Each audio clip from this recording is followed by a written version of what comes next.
கற்பி, புரட்சி செய், ஒன்று செய். வாழ்க அம்பேத்கர், வாழ்க பெரியார், வளர்க நம் சமத்துவ ஜனநாயகம். அனைவருக்கும் என்னுடைய அன்பார்ந்த வணக்கம். டாக்டர் பிஆர் டெஸ்ட் பேட்ச் மாணவர்களுடைய மேக்ஸ் வகுப்பு 3ஆம் வகுப்பு தான் இந்த வீடியோவை பார்க்க போகிறோம். ஸோ இந்த ஃப்ரீ டெஸ்ட்டில் ஜாயின் பண்ண விருப்பம் இருக்கக்கூடிய மாணவர்கள் டிஸ்கிரிப்ஷனில் அந்த டெஸ்ட் ஷெடியூல் இருக்குது, பார்த்துட்டு ஜாயின் பண்ணிக்கோங்க. நாளையிலிருந்து ஸ்டார்ட் ஆகுது. ஸோ கூடிய விரைவில் ஜாயின் பண்ணிக்கோங்க. ஸோ இன்றைக்கி நம்ம கிளாஸ் போனோம். அதற்கு முன்னாடி நேற்று வகுப்பில் லாஸ்ட்டாக ஒரு கொஸ்டின்ஸ் கொடுத்துருந்தோம். ஸோ அதுக்கு நமக்கு மாணவர்கள் ஆன்சர் பண்ணியிருந்தாங்க. ஸோ அதில் நிறைய பேர் தவறான ஆன்சரை போட்டிருந்தாங்க. ஸோ அதுக்கு உண்டான விளக்கங்களை கொடுத்துட்டு நம்ம இந்த வகுப்பில் விகிதங்களை பற்றி பார்க்க போகிறோம். ஸோ அமைதியாக தொடர்ச்சியாக பாருங்கள். நம்மளுடைய மாணவர்கள் லைக் பண்ணிட்டு கமெண்ட்ஸில் ப்ரெசன்ட் சார் அப்படின்னு பதிவு செஞ்சுட்டு தொடர்ச்சியாக பண்ணுங்க. இப்போ நேற்று கொடுத்த கேள்வி என்ன அப்படின்னா, எனக்கு 4 வயது ஆகும்போது என் தம்பிக்கு என்னில் பாதி வயது எனில், அவருக்கு 4 வயதாம், அவரோட தம்பிக்கு அவரோட வயதுல பாதி வயதுனா 4ல் பாதி 2 இப்படி இருக்குன்னு சொல்லிட்டாங்க. எனக்கு இப்போது வயது 30 எனில் என் தம்பியின் வயது என்ன அப்படின்னு கேட்டேன்.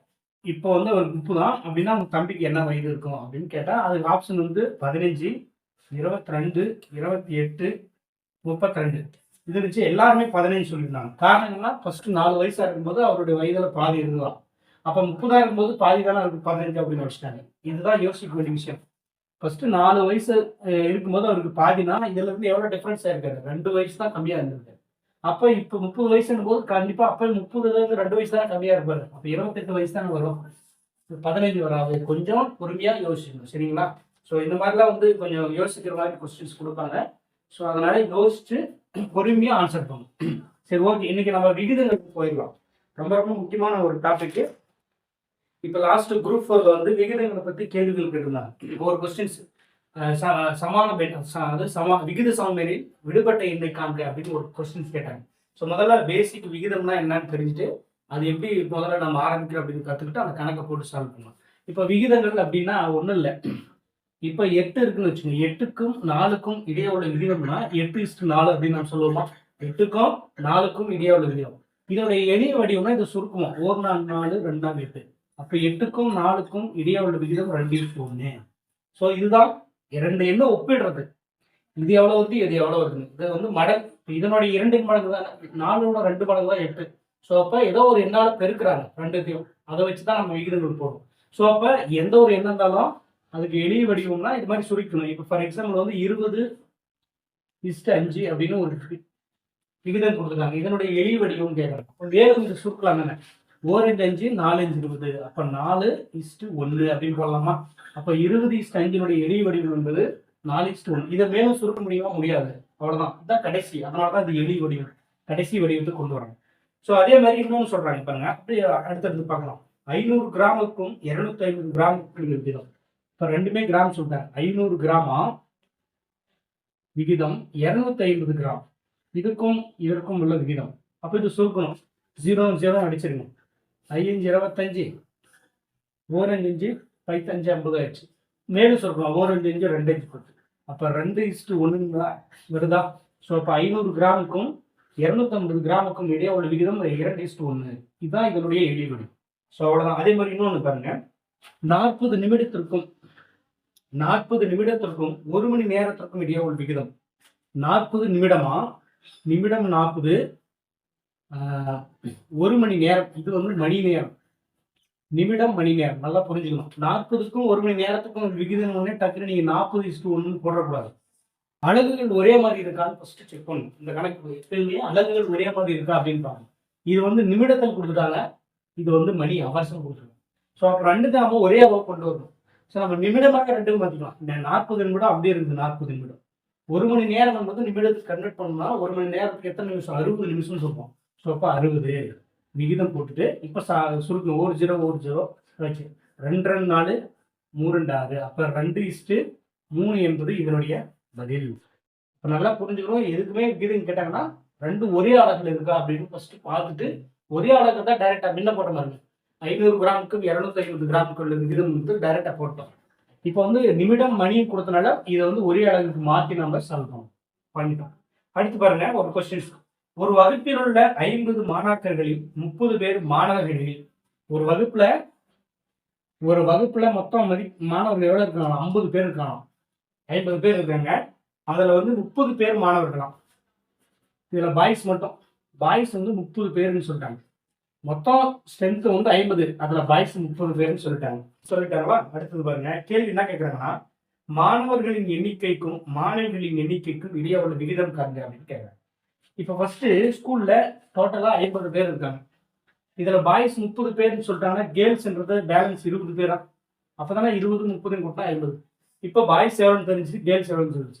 இப்ப எப்படி வேணாலும் விகிதம் கேட்கலாம். இப்ப பாய்ஸ்க்கும் கேர்ள்ஸ்க்கும் ஒரு விகிதம் கேட்கறாங்க. அப்ப பாய்ஸ் முதல்ல கேட்கணும்னா பாய்ஸ் 30 கொடுக்கணும், விகிதம் 20 கேர்ள்ஸ் பண்ணிக்கணும். இதே மாணவிகளுக்கும் மாணவர்களுக்கும் அப்படின்னா மாணவிகளை ஃபர்ஸ்ட் 20 போட்டுட்டு விகிதம் போட்டு அதுக்கப்புறம் மாணவர்களுக்கும் அவங்க எப்படி கேட்கறாங்களோ அதன்படியே போடணும், இல்லைன்னா ஆன்சர் அப்படியே மாறிடும். இப்போ மாணவர்களுக்கும் மாணவிகளுக்கும் இடையே உள்ள விகிதம் என்பது 30:20 போட்டால் இது சுருக்கலாம். 1 0 1 0 3 2 சுருக்க முடியாது, அடிக்க முடியாது, அவ்வளோ. அப்போ 3:2 என்பது இதுக்கு ஆன்சர். இதே எப்படி கேட்குறாங்க, மொத்த ஸ்டூடெண்ட்டுக்கும் மாணவர்களுக்கும் இடையே உள்ள விகிதம், வகுப்பில் உள்ள மொத்த மாணாக்கர்களுக்கும் பசங்களுக்கு மட்டும் பாய்ஸ்க்கு உள்ள விகிதம்னா அப்போ 50:30 அப்படின்னு போடணும். இது சுருக்குங்கன்னா 0 0 5 3 சுருக்க முடியாது, 5:3. ஸோ அப்போ எப்படி திடீர்னு வந்து பாய்ஸுக்கும், அதாவது பாய்ஸுக்கும் அந்த டோட்டல் ஸ்ட்ரென்த்துக்கு இடையே உள்ள விகிதம்னா ஃபர்ஸ்ட் பாய்ஸை போட்டணும், அதுக்கப்புறம் தான் 50 டோட்டல் ஸ்ட்ரென்த்தை போடணும், அப்புறம் சுருக்கணும்.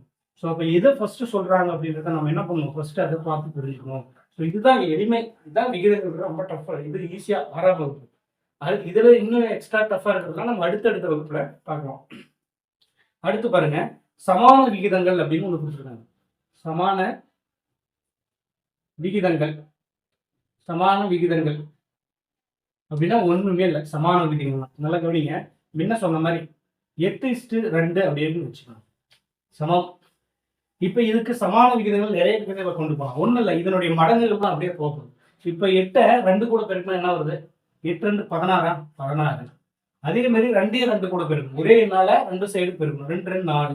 அப்ப இதனுடைய சமான விகிதம் என்ன? இன்னொன்னு இருக்குது, 8 3 பெருக்கினா 8 24. ஓகே, இது போட்டு 2 3 கூட பெருக்கணும், 2 6. அப்ப இதுவும் இதனுடைய சமான விகிதம். இது சுருக்குனா இந்த மாதிரி உங்களுக்கு வரும், அடுத்தடுத்து அப்படியே வரும். ஓகேங்களா? இப்ப பாருங்க, 2 6 8 24 வந்துருச்சா? ஸோ அப்ப ஒரே எண்ணால 2 பக்கமும் பெருக்கிற அந்த மதிப்பெண் தான் சமான விகிதங்கள் சொல்றாங்க. பின்னமா இருந்தாலும் அப்படிதான். இதே வந்து 8 வகுத்தல் 2 வச்சுங்க, இது வந்து பின்னம். இதனுடைய சமான பின்னம்னா அதே மாதிரி 8 2 16 2 2 4, இது சமான பின்னம். அடுத்து 3 பின்னா 8 24 டிவைட் பை 2 6, இது இதனுடைய சமான பின்னம். ஸோ சமான பின்னம்னா ஒரே எண்ணால மேலே கீழே பெருக்கிறது, அதே மாதிரி விகிதங்களா இருந்தா அந்த அதுக்கு இணையான எண்ணம் பெருக்கிறது. இதெல்லாம் சமான விகிதங்கள் இருக்குது. ஓகேங்களா? இப்ப ஃபார் எக்ஸாம்பிள் வந்து ஒரு கொஸ்டின் கேட்கறாங்க, 2:3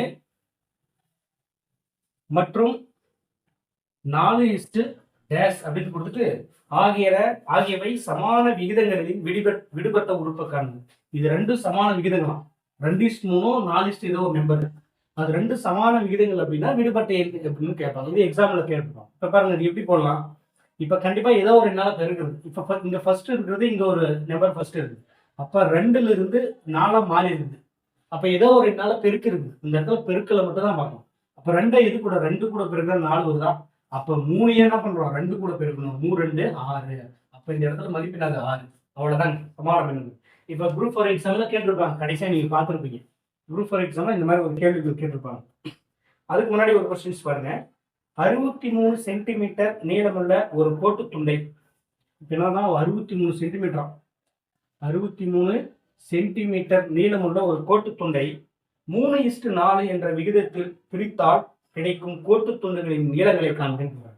என்ன, 3:4, 63 சென்டிமீட்டர் நீளமுள்ள ஒரு கோட்டு துண்டு இருக்குது. அதை வந்து 3:2 பிரிக்கிறாங்க. 3:2 அப்படின்ற விகிதத்தில் பிரிச்சா 2 பிரிக்கிறாங்க. அப்ப அந்த 2 துண்டு நீளங்கள் என்னன்னு கேட்கணும். இப்ப நான் உங்களுக்கு ஏற்கனவே சொன்னேன், இந்த மாதிரி விகிதங்கள் கொடுத்துட்டாங்கன்னா ஃபர்ஸ்ட் 3x, 4x எடுக்கணும். இந்த எண்ணெய் இந்த 3 இருந்துச்சுன்னா ஏதோ ஒரு எண்ணால பெருக்கும் போது தான் நம்மளுக்கு இந்த விகிதங்கள் வருது. அதனாலதான் ஏதோ ஒரு எண்ணால பெருக்கிறாங்க. அதனால 3x, அதே மாதிரி 4x. இப்ப இந்த 2த்தையும் கூட்டினாதான் அந்த 63. இது ஒரு பகுதி, இது ஒரு பாதி. இப்ப 3x-ஐயும் 4x-ஐயும் கூட்டுற மதிப்பெண் தான் அந்த 63. புரியுதுங்களா? ஏன்னா அது 2 பிரிக்கிறோம். இப்ப 3x + 4xன்றது 7x. 7x = 63. இப்ப x கண்டுபிடிச்சு சப்ஸ்டிட் பண்ணணும். சப்ஸ்டிட் பண்ணா அந்த 2ஓட நீளங்கள் கிடைச்சிருக்கு. இப்ப இங்க இருந்து அடிக்கலாம், 7 7 5 35 6 42 7 49 8 56 9 63. அப்போ 9. அப்போ எக்ஸ் ஈக்குவல்ட்டுனா அது 9 அப்படின்னு மதிப்பு கிடைக்குது. இதை வந்து இங்கே சப்ஸ்டிட் பண்ணணும். இங்கே 3xல சப்ஸ்டிட் பண்ணால் 9 × 3 9 27 வருதா? ஆமாம். 4xல சப்ஸ்டிட் பண்ணால் 9 4 36. அப்போ ஒரு துண்டினுடைய நீளம் 27 சென்டிமீட்டர், இன்னொரு துண்டினுடைய நீளம் 36 சென்டிமீட்டர். இது ரெண்டுத்தையும் கூட்டினா 63 சென்டிமீட்டர் வரும். ஸோ அப்போ விகிதங்கள் கணக்கு வந்து இப்படி தான் நம்ம சால்வ் பண்ணுவோம். ரொம்ப எளிமைதான். இது ஃபர்ஸ்ட் கிளாஸில் அடுத்தடுத்த வகுப்பில் நம்ம கொஞ்சம் ரொம்ப டீப்பான கொஸ்டின்ஸாக பார்க்க போகிறோம். இப்போ எக்ஸாமில் கேட்ட ஒரு கொஸ்டின்ஸ் குரூப் 4ல கேட்டது. அதாவது இந்த விகித சமம் அப்படின்னு சொன்னா, சமான விகிதங்கள் சொன்னா, இப்போ விகித சமம் அப்படின்னு கொடுத்துருக்காங்க. விகித சமம் அப்படின்னா 2 விகிதங்கள் வந்து சமமா இருக்குதுன்றாங்க. இப்போ ஃபார் எக்ஸாம்பிள் வந்து இது எந்த வடிவத்தில் இருக்குதுன்னா A:B, இது ஒரு விகிதம். இது 2 சமமா இருக்கிறது இங்க 2 இந்த சிம்பிள் சிம்பிள் போட்டு C:D, இது ஒரு விகிதம், இது ஒரு விகிதம். இது 2 சமமா இருக்குன்னா இந்த மெத்தட்ல வரும். இப்போ இதுல ஏதாவது 3 எண்ணை கொடுத்துட்டு ஒரு எண்ணை கொடுக்காத விடுபட்ட எண்ணை காண்க அப்படின்னு கேட்பாங்க. இப்போ எக்ஸாம்ல ஒரு கேட்டிருப்பாங்க. அது மாதிரி கணக்கு ஒன்று பாருங்க. 3:5. அப்புறம் 2 விகிதங்கள் போட்டு இந்த இடத்துல ஒரு பாக்ஸ் கொடுத்துட்டு விகிதங்கள் 20. இது ஒரு சமான விகிதங்கள் எண்ணில் விடுபட்ட எண்ணை காண்க அப்படின்னு கேள்வி. இது வந்து லாஸ்ட் குரூப் 4ல ஒரு கொஸ்டின்ஸ் கேட்டிருப்பாங்க. குரூப் 4 எழுதுன்னு உங்களுக்கு தெரியும். இந்த மாதிரி கொடுத்துருவாங்க. 3:5, அப்புறம் 2 விகிதங்கள் இந்த சிம்பிள் கொடுத்துட்டு ஒரு கேப் விட்டுட்டு அப்புறம் ஒரு 20. அது எந்த இடத்துல வேணாலும் கொடுக்கலாம். இங்க கொடுத்துட்டு கேட்கலாம், இங்க கொடுத்துட்டு கேட்கலாம், விடுபட்டு இப்படி ஆரம்பிக்கும். ஸோ இது ஒரு விகித சமம் எண்ணில் விடுபட்ட எண் கேட்கலாங்க. அப்போ நான் ஏற்கனவே சொல்லியிருக்கேன். இப்போ ஃபர்ஸ்ட் இந்த மாதிரி நாங்கன்னா ஃபர்ஸ்ட் என்ன பண்ணணும், இந்த நம்பர் இதுக்கு செக் பண்ணணும், இந்த நம்பர் இதுக்கு செக் பண்ணணும். இப்போ ஏதோ ஒரு 2 நம்பர் கொடுத்துருப்பாங்க பாரு. இந்த பகுதியில் இந்த நம்பர் லாஸ்ட் நம்பர் கொடுத்துட்டாங்க. அப்போ 5 எது கூட பெருக்குனா 20 கிடைக்குது. 5 4 20 தான். 4 கூட பெருக்கும் போது நம்மளுக்கு என்ன 20 கிடைக்குது. அப்போ அதே மாதிரி தான் 3 4 கூட பெருக்கிற போது இப்படி தான் இங்கே இருக்கும். இப்போ 3 4 கூட பெருக்குனா 3 12. அப்போ 12 தான் இதோட மதிப்பு. இது வந்து சிம்பிள், அவ்வளோதான். இப்போ எந்த எண்ணம் சப்போஸ் வந்து வேற மாதிரி கொடுக்குறாங்கன்னு வச்சுக்கோங்க. இப்போ பாருங்க, அதே வந்து 12 இருக்கட்டும். இப்போ 12 கொடுத்துட்டு இந்த 20 எடுத்துடலாம். இதோட இது கேட்கலாம். இப்போ 20 வரும்னு நம்மளுக்கு வரும் பாருங்க. இப்போ ஃபர்ஸ்ட் என்ன பண்ணலாம், இந்த நம்பர் இருக்குது, முதல் நம்பர், இந்த பகுதியில் முதல் நம்பர், இந்த பகுதியில் நம்பர் கொடுத்துருக்காங்க. அப்போ 3 எது கூட பெருக்க 12 வருது, 4 கூட பெருக்குன்னா 12. அப்போ 5 4 கூட பெருக்கணும் மதிப்பு தான் இங்கே. அப்போ 5 4 கூட பெருக்கணும், 5 4 20, 20 என்பது வந்துருச்சா? ஸோ இதுதான் விகித சமம் அப்படின்னு கொடுத்துட்டு விடுபட்ட எண்ணை காண்க அப்படின்னு. ஸோ இப்போ இதை புரிஞ்சிருந்தா அவ்வளோதாங்க. இதுதான் பேசிக். ஆனால் புக்கில் நிறைய கணக்குகள் இருக்கும், அதெல்லாம் வந்து நீங்கள் சால்வ் பண்ணணும். எல்லா கணக்கும் நம்ம சொல்லக்கூடாது. இதுதான் பேசிக், அவ்வளோதான். இதை விட எதுக்கு இதை வச்சு எல்லா கணக்குலையும் நீங்கள் போட்டு பாருங்க, ஆட்சிக்கும் டெஸ்ட்டில் அட்டன் பண்ணுங்க. இப்போ ஒரு கொஸ்டின்ஸ் கொடுக்குறேன். இதுக்குடைய ஆன்சர்ஸை வந்து கமெண்ட்ஸில் நீங்கள் பதிவு செய்யுங்க. இப்போ பாருங்க, இந்த கொஸ்டின்ஸு ஃபர்ஸ்ட் வந்து விடுபட்டது எதுவும் இல்லை. ஒரு விகிதம் 24, அப்புறம் 2 விகிதம். இது வந்து அந்த விகித சிம்பல் கொடுத்துட்டு 3:8.